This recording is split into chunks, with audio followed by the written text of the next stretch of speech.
Step-by-step guide to activate your Microsoft Office para di mo na kailangan bumalik sa store or tumawag sa kanila.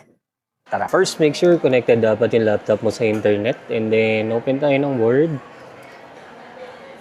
Click sign in. Huwag ka muna mag-enter ng email address. Click create one.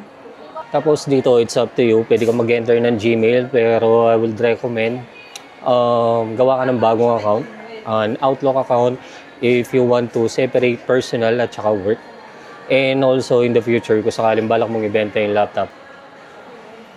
Simplihan lang natin. You can enter your full name tapos lagyan mo na lang ng araw ng birthday mo para maging unique siya.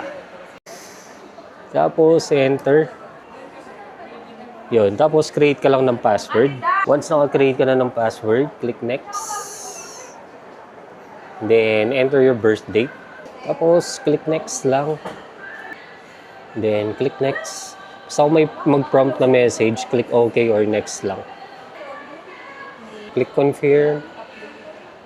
Confirm.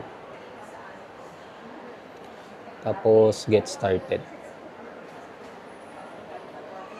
Accept. Then, click OK. Click next. Dito, your choice, pero wag mo na. Don't send optional data. For notification lang naman yun. Don't personalize. Click done. Punta tayo sa account.